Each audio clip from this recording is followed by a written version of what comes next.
You are in the world. Thank you for joining our session today. And as you can see from the title, this session is going to be about, we're going to talk about really bringing human factors engineering to the forefront in artificial intelligence. And so here's some of our agenda items for today.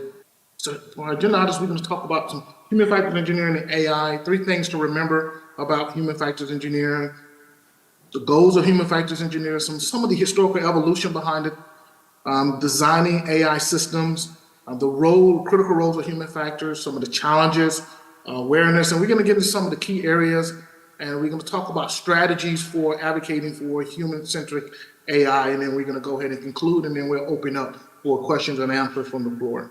One thing I love doing in my presentations is starting all my presentations off with a famous quote, and this is a famous quote from a Stanford professor, and she said, "Artificial intelligence is not a substitute for human intelligence. It is a tool to amplify human creativity and ingenuity," which is so true and very applicable to our presentation. And so when we talk about human factors, we can't turn on the TV today without some type of talk around artificial intelligence. And so, but the one thing we're not really talking about in artificial intelligence are some of the negative attributes or some of the negative consequences of artificial intelligence. And on this particular slide, what do you see here? You see just some things that the media was able to capture, like a Detroit man sues police for wrongful detection, arresting him based on facial recognition technology that failed. Or we talk about some of the massive failures of artificial intelligence today, or we talk about the top 8 AI adoption failures and how to avoid them. So even though AI has recently went through and grown upon us exponentially, there are still some issues with it. And this is why the topic that we're talking about today is so important, because while the technology itself is growing exponentially, the problem with one aspect of the problem with artificial intelligence is that we really having a hard time getting our hands wrapped around how do we make it focus on the user or the human element. And this is where human factors engineering and AI comes into play. Because while artificial intelligence is not a novel concept, it's been around since the 1950s, its recent ascendancy creates a lot of complexity addressing the human element. And so it's kind of like all of a sudden we have all these tools, all these new toys that's based around artificial intelligence. However, we're struggling to really understand what we're using when we use artificial intelligence. And so one of those things that we're struggling with the most right now regarding the human interaction and role with artificial intelligence is where's our place? Because one of the things we have to look at is how are we going to leverage artificial intelligence? There are 3 and not more distinct ways we can leverage artificial intelligence. One of it is it's a tool, which it will always be a tool, but it's a tool that we're able to manipulate. We're able to supervise, we're able to manage it to help us enhance our decision making, to give us some sort of end product.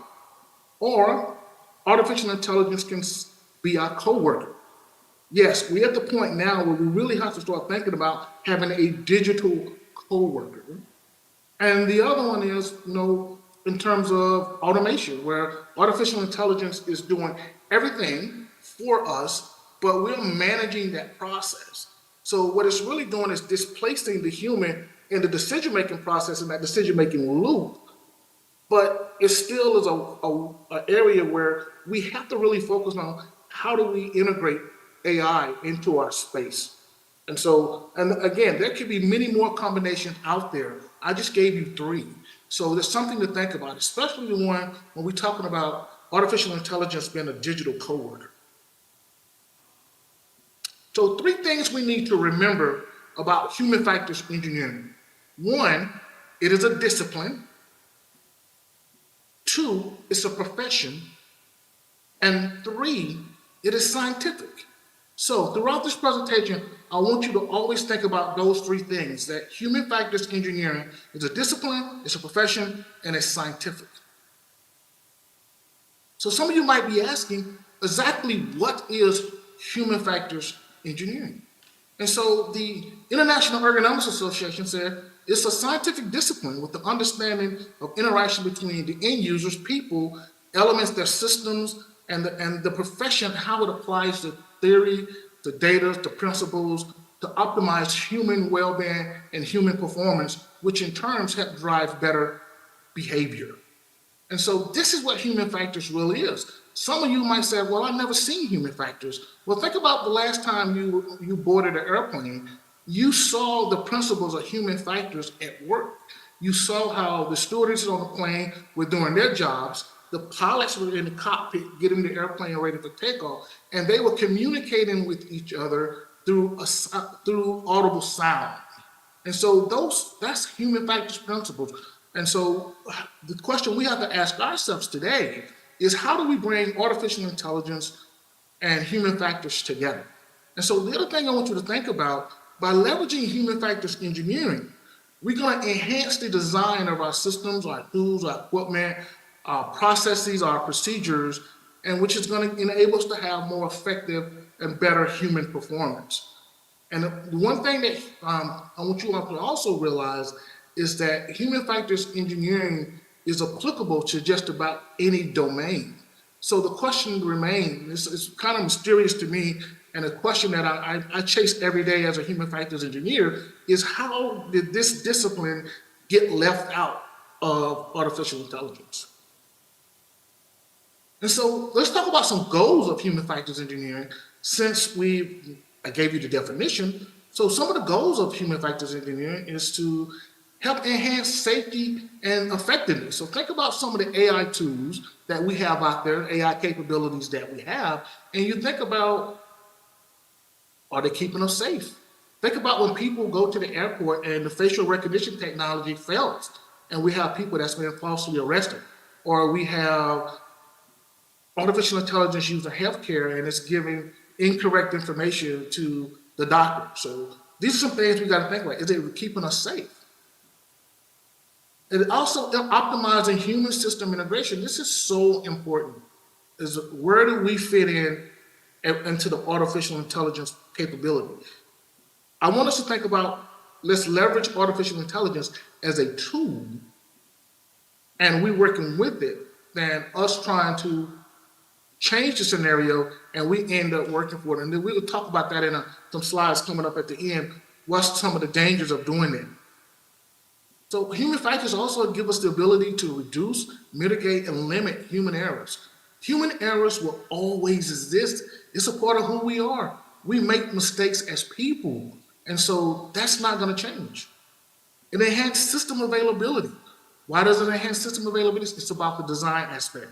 We are designing systems based on our own limitations and weaknesses, and it also increases system reliability, meaning that because we put the system under so much scrutiny, and we use what we call a forcing function in human factors, meaning we're trying to get the system to perform, to do certain things, even if it's to do some things wrong in the testing phase.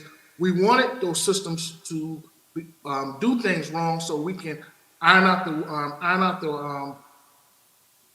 the adversity of those wrongdoings, so we can increase the system reliability when we take it in production and go live with it. But one of the things we need to remember about human factors engineering as a whole is that it is widely acknowledged that it is woefully underutilized, especially when we're talking about investigating issues and developing some practical solutions. And this also, there's a list of unintended consequences around this because we're not leveraging human factors engineering. And this also includes the AI space. Those of you who are working in the tech and security space, you see this with cybersecurity. Same thing. We are struggling to understand the human dimension in cybersecurity, and we're seeing the same thing in AI now. And part of that is because it's woefully underutilized and not recognized by security and technology professionals.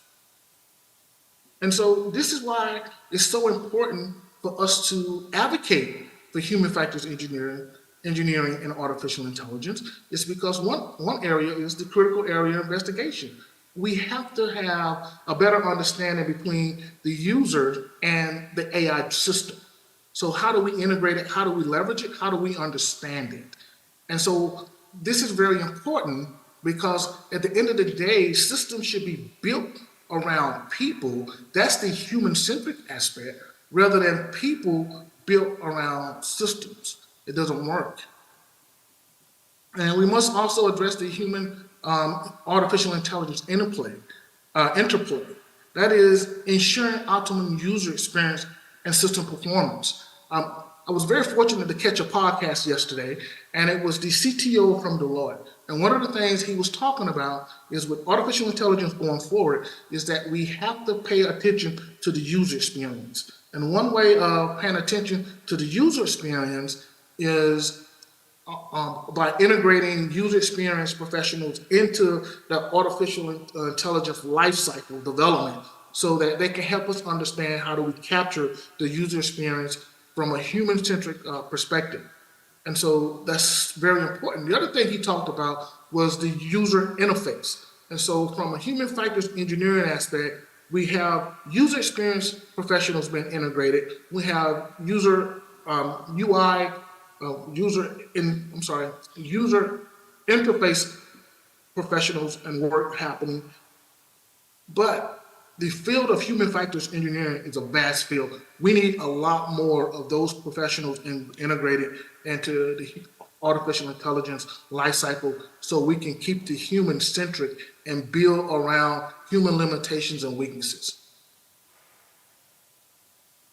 And so here's a laundry list of just some human factors concerns with AI.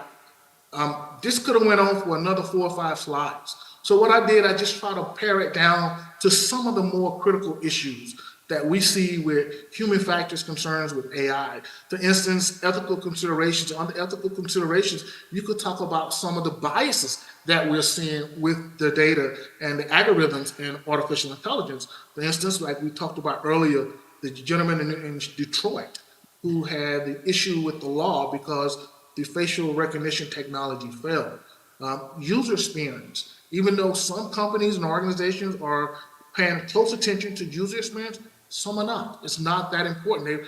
They feel it's better to produce the technology rather than design and the human experience aspect of it.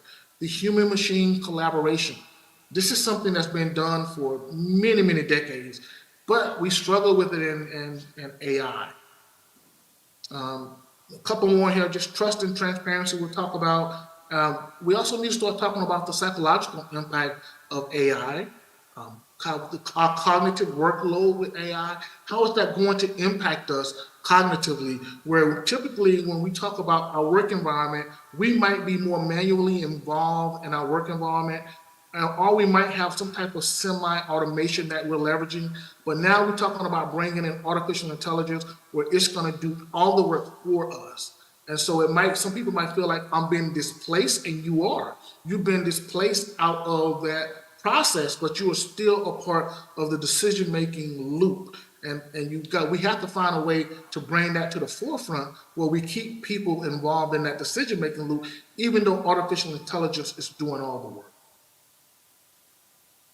And so the other thing we got to talk about is the historical evolution of artificial intelligence. It's been around for more than 6 decades. And it came about through sciences and theories and mathematical logic and statistics and computational neurology and computer science. That's a lot, but it came together over 6 decades ago. And now we're at a point now where we're producing at a very low scale right now, generative AI with the primary objective of replicating human cognitive abilities. In other words, we're creating systems that think like humans. And so this slide here, I know it's a busy slide. I just want to point something out real quick and we'll move on. If you look at where I'm playing with the mouse here, this top portion here is the evolution of AI. You see the first digital computers came about between the 1940s and 1950, somewhere in between there, right? And so if you look down, the bottom portion of the slide talks about human factors in its development in the United States. The Europeans been using human factors and ergonomics well before we started using it in the United States in the 1940s due to military aviation. But you can see both of these fields were pretty much birthed in the United States around the same time.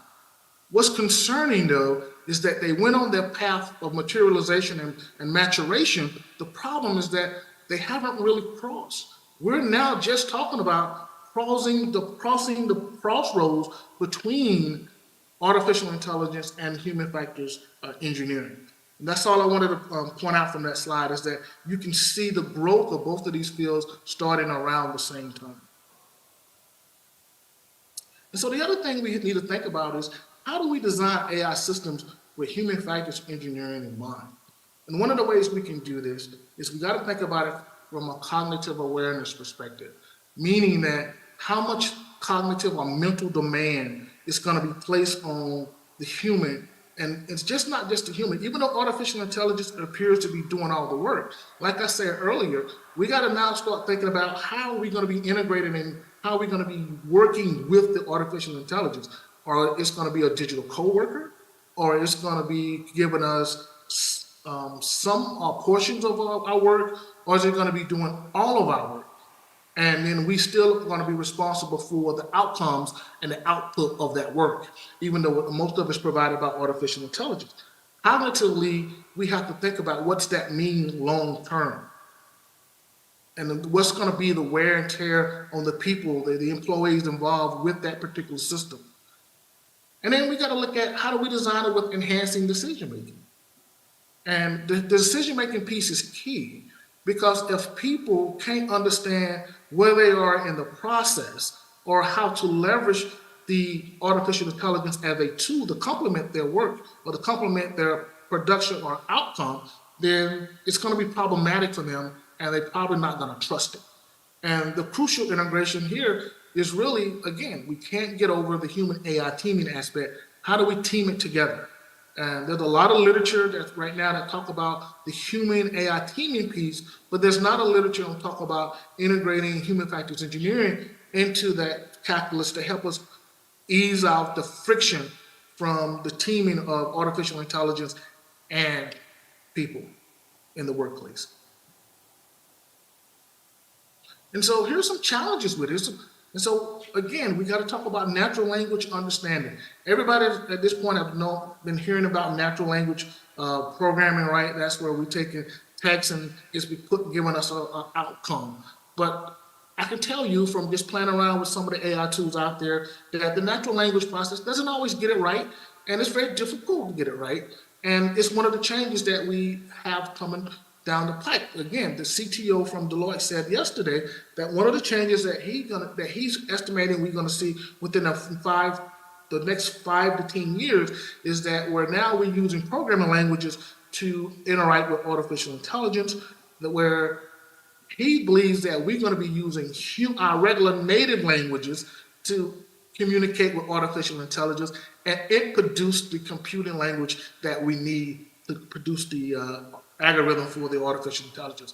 I think that is a tremendous step. I think there's a lot of concerns there, and I think there's a lot of work that has to be done from a human factor engineering point to make sure that we reduce the friction between the human element and how do we make that happen. I think there's a lot of work that has to be done, and again, I'm troubled with that because from this point, I don't really see a lot of human factors engineering professionals integrated into human factors, into artificial intelligence at this point. The bias and the fairness, we cannot get over that. We've seen this before. This will continue to build issue. One of the things that I recommend for the AI developers is, before you send your work out into production, is to make sure you capture enough personas. Personas is something we use in human-computer interaction when we're building a digital interface. We like to build a digital interface based on the testing of different personas, meaning, for instance, you might have a persona group of Black men in my age from 30 to 55 or 60. You might have a female group from 18 to 30. You might have a disability group in there. You might have other ethnic groups in there. And so you capture as much as you can about these groups to eliminate the biases or reduce the bias and to make it all up and increase the fairness of it. The privacy concerns, we can't talk about that enough. Even though a lot of developers will tell you that they sanitize the data that they're using in some of these algorithms, but my concern is that the artificial intelligence itself is able to bring the data together using mathematical computations and statistics. And so we say we're sanitizing it, but then again, the artificial intelligence is able to bring it back together, bring together the data that we want sanitized. So that's concerning. Transparency. How does it work? And we're going to get on that in a couple slides here. And user trust. User trust is something that's very important, because if people don't trust the artificial intelligence, if they don't understand it, they won't use it. And trust is something that can be very fleeting, meaning today they might be using an artificial intelligence tool that they really enjoy. Then if that tool starts becoming more complicated and they don't understand it, 2 weeks, 2 months from now, they might discontinue using the tool because they no longer trust it. The other one is ethical, excuse me, ethical dilemmas. We can't talk about this one enough because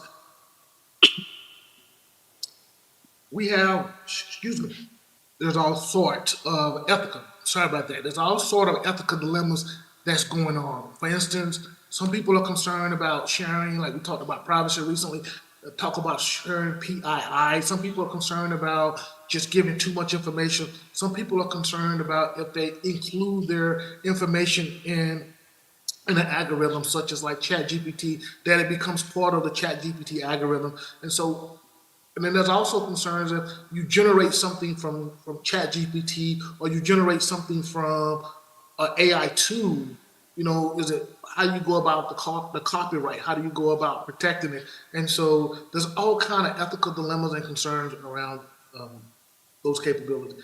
Data quality.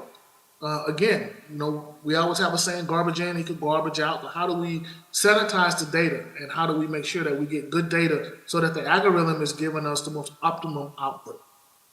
We talked about user interface design. We cannot overemphasize that, because if users cannot get past the ability to integrate and leverage the user interface, they will not use the tool or capability or product at all. They just walk away from it.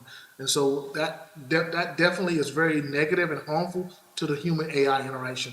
Security is another one. We could talk about security with AI and people all day, but I would just say this is that, once again, with AI capability, especially when it gets in the hands of the adversary, can the adversary leverage AI capabilities to reverse engineer to harm us from a security aspect?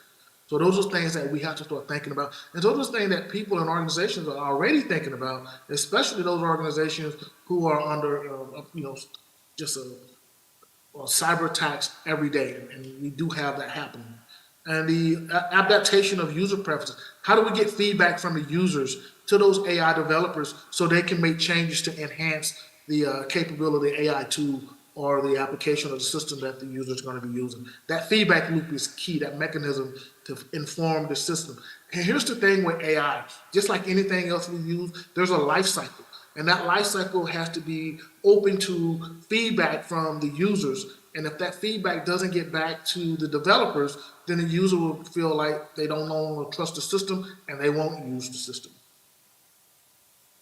And one of the growing phenomena that we're seeing with artificial intelligence is AI awareness. And so this is all about understanding the AI systems. How do we understand it? How do we categorize it? How do we deal with the different facets of awareness around it? And this is very complicated because, for instance, just think about when you use ChatGPT or some other AI tool, do you really understand what's happening behind the scenes? Is it maintaining your awareness? Are you situationally aware of what's going on? And if the answer is no, then you probably don't have a full level of trust in the tool, even though the tool is able to give us great output in some cases. It's still that factor in there, I don't understand what it's doing. And we also have to remember that AI, artificial intelligence awareness, is still in this infancy stage, and we're going to have to continue to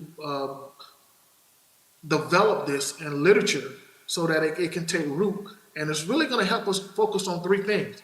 Transparency. Remember, we talked about transparency, but we'll get to that in a few.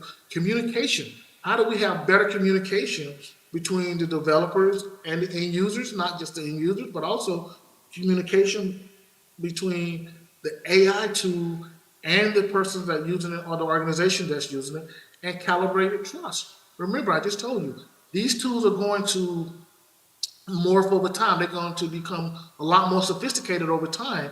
And so, again, it's going to require us as end users to calibrate our trust, whether we trust the tool because we understand what it's doing or we don't trust the tool because we don't understand what it's doing. But when we talk about transparency, it's really getting into understanding the black box of the system. And what those black boxes of the system is, that's the algorithm and the data it's using in the algorithm to make a decision. Do we understand the decision-making process? And is the system telling us its decision-making, how it arrived to that final output? If we can have transparency to understand that, that will help us understand the artificial intelligence. And so, again, how do we go about bringing about this transparency, helping the artificial intelligence help us understand how its decision making? Because at the end of the day, a lot of people are going to be looking to depend on artificial intelligence to gain the competitive advantage because it's there. It's a tool now. It's out there, and it's not like we can put it back in the box. We can't. It's out there. And so companies are saying, how do I leverage AI to be competitively advantaged? And the other thing we talked about safety, accountability, and explainability, which we'll get to here in a few minutes. And so there's this other phenomenon that's happening with AI. It's called anthropomorphism. And I first learned about this in my academic writing. I remember one time I submitted a paper, and I had a professor told me that he said, you are violating anthropomorphism right now. And I had to go look that up, and that was years ago. And what it is just basically when you give human-like traits and characteristics to non-human things. And so when we look at anthropomorphism, there's 4 degrees of AI anthropomorphism. And so there's one called courtesy, being polite to the AI. And then the other one is reinforcement, giving praise to the AI, and role playing with the AI, and the other one is building companionship. Now this is where it can really turn to the dark side. This is where cyber psychologists come in and say, okay, we need to understand how people are interacting with digital technologies on an online environment and so on, because now we begin to see people have real life conversation and relationships with artificial intelligence. And so this is a concern that we must understand, and how do we help end users understand that, giving human-like characteristics to AI is good and it's bad. It's a double-edged sword. It's a double-edged sword in the fact that the good, it can be potentially a digital coworker, or it could be a tool that help us have higher productions and output. But the negative aspects of it is when people go too far with it and they start to develop companionships and other things with artificial intelligence.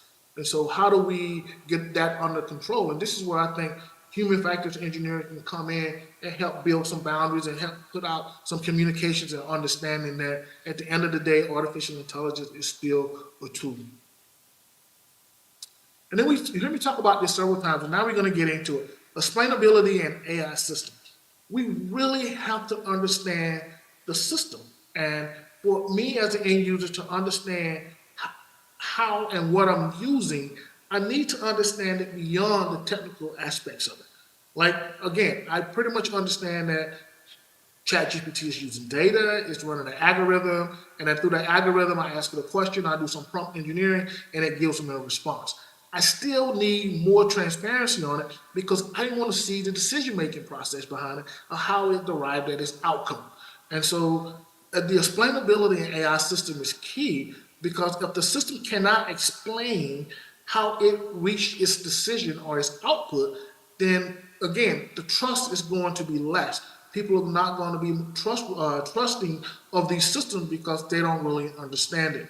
And so this is a real challenge for us as human factors engineers, because now we have to figure out how do we help systems design an explainability aspect.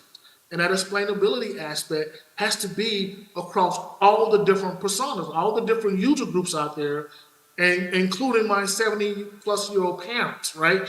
And so think about that from an AI developer having to explain or write code and write part of the algorithm where it's explaining its decision making so users can understand it. And so that's going to be a real difficult challenge, but it's not a challenge that should be beyond us. We should be working to do that anyway, because now with us moving into more advanced generative AI, people are going to have more concerns. And yes, even in healthcare, doctors are also asking for explainability in AI systems because now they want to show the patients how artificial intelligence reaches decisions, and which the doctor is going to most likely leverage in helping inform the patients of a diagnosis of something. And so ensuring safety in AI, this is very important when we talk about safety. A lot of us, think about self-driving cars, and this from this perspective, think about some of the transport carriers on the highway, and that's going to be driven by AI. And now we've got to make sure that we got a safety assurance aspect to it. And not only do we need just the assurance, we need safety cases where we can ensure that the artificial intelligence is going to keep us safe and it's going to be reliable to do the right things at all times.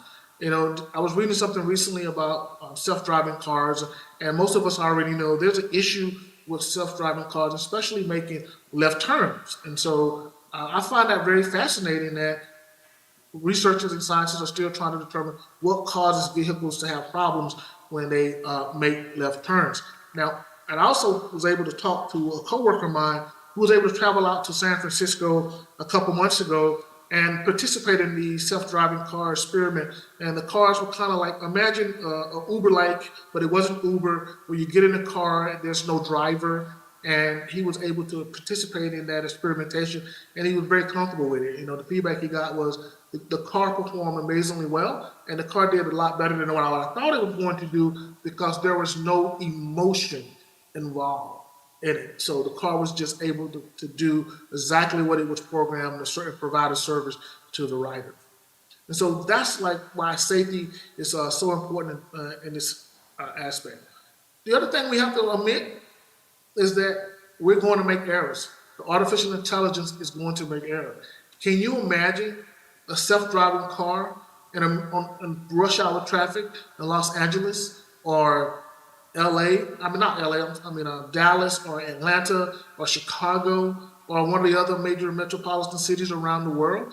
That could be very problematic, especially during rush hour. So this also be frustrating, but again, that is something that we're going to have to work through and learn to accept that AI is going to make errors. And because it makes errors, we're going to have to find a way to reduce the amount of errors it's making. And we're going to have to also reduce the amount of errors that we're making by implementing into the process so that in case the AI is kind of like a digital co-worker, or we're controlling the AI completely, right?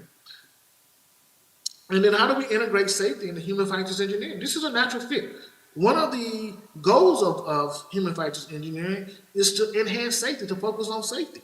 And so we've seen this when you look at some of the other domains that leverage human factors engineering. Remember, human factors engineering was born out of military aviation, so the aviation industry in the United States and around the world, very, very good at implementing human factors in all of aviation. So it really could be done. And so we just got to find a way to make it applicable to artificial intelligence so that we can we get to a high level of safety with not so many mistakes and not so many adverse events happening.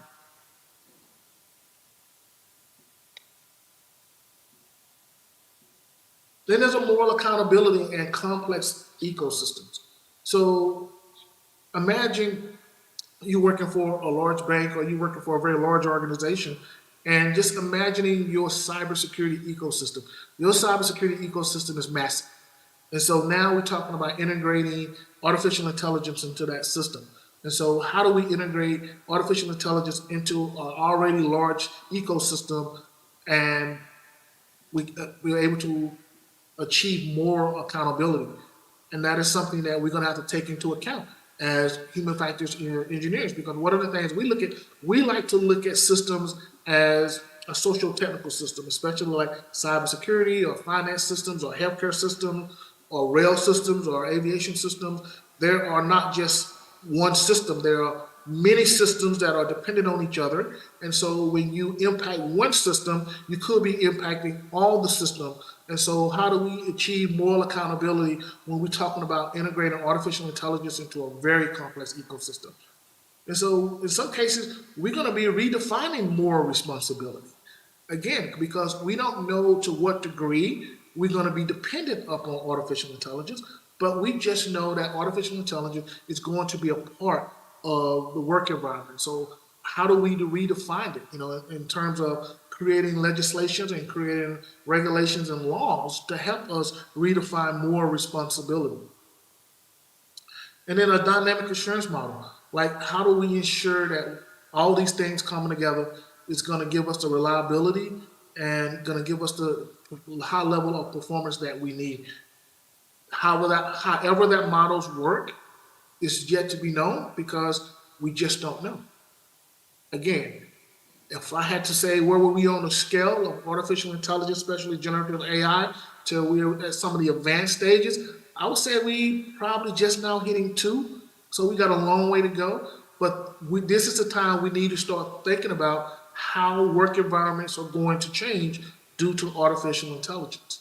And how do we go about creating a dynamic assurance model so that we can achieve the outcomes we want more positively and favorable for organizations, and not just organizations, but for people as well. The other thing is human performance degradation. We've seen this before, and we've seen this a lot. We just haven't seen it. I talked about it from the AI perspective. I remember when I wrote my first dissertation in November 2013, I was the happiest man on earth because the Federal Aviation Administration put out a report that pertained directly to my dissertation that talked about pilots leveraging automation, commercial pilots leveraging automation saw a decline in basic airmanship skill, meaning flying the aircraft. And so it fit hand in hand with my dissertation. And so I was very happy. But I say that to say this, when we leverage automation, we have to offset the degradation in our skill sets. And so the same thing with artificial intelligence. How do we offset the degradation and some of the decision-making abilities and some of the skill sets we used to do and leverage on a routine basis? Now artificial intelligence is going to be doing it. But how do we maintain and keep our skills at a high level? That is something where human factors engineering can come in and help the company determine.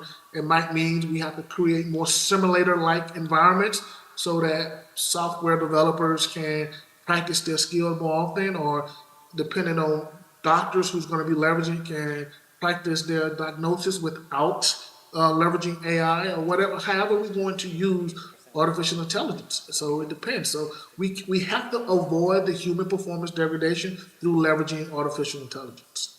And so in concluding here, how do we get to a point so we can have human factors engineering and AI? There's some strategies, some things I put together. Believe me, this list could have been 25 initiatives or more. I just kind of came up with 8 here that's very common in the literature. One of the things we need policies directing human-centeredness and human factors engineering and AI. Companies are not going to just volunteer invest and hire human factors engineers unless in some cases they're directed to do so. Why? Because there's a cost aspect. And the other reason is because, like we saw on one of the slides earlier, human factors engineering is woefully underutilized in some spaces, and artificial intelligence is one of them. We need to integrate human factors and psychology-based professionals in the AI development lifecycle. How do we do that? Again, I just alluded to that. We need to hire more people and integrate these people into the life cycle. These people are bringing expertise, a skill set around the human element. How do we enhance things for the users? And we need to make sure that we are leveraging their capabilities. Human-centered, we need to implement human-centered and user-centered design. We say that a lot, and I'm sure everybody has heard that, and they're like, what does that mean? It really means is focusing on the requirements of the end user, the people that's going to be at the center of that you're building the capability, the AI tools for, and how they're going to be leveraging. Looking at the problem from their lens. and making sure that we account for human weaknesses and limitations. Usability testing, we need to test, and retest. And the reason we need to do that is because, again, these AI tools are going to morph, they're going to advance. And so if you stop the usability testing, then you reduce the chances of having those improvements or those issues raised because you're no longer doing the usability testing. We need to be intentional about, and we need to have continuous and be intentional about explainability and transparency. That's a given. We also need to develop and teach courses on human factors engineering and AI at the collegiate level. There's not enough of these courses being taught. And I know some people say, well, we teach human computer interaction. I get it, but human computer interaction teaches a very scaled down version in human factors. It doesn't teach the full scope of human factors engineering, and that's what we need to teach. Leverage end users advocacy groups, meaning let end users advocate for the things that they're going to be needing in cybersecurity. In artificial intelligence, and develop and implement a human factors council in AI. Develop a group of workers and include executives and leadership in there so they have some teeth so that they can advocate for human factors issues in artificial intelligence at your organization. And in concluding here, just some points I'd like to reinforce is that human factors engineering is scientific, it's a discipline, and it's a profession. Human factors engineering reinforces safety, performance, and behavior.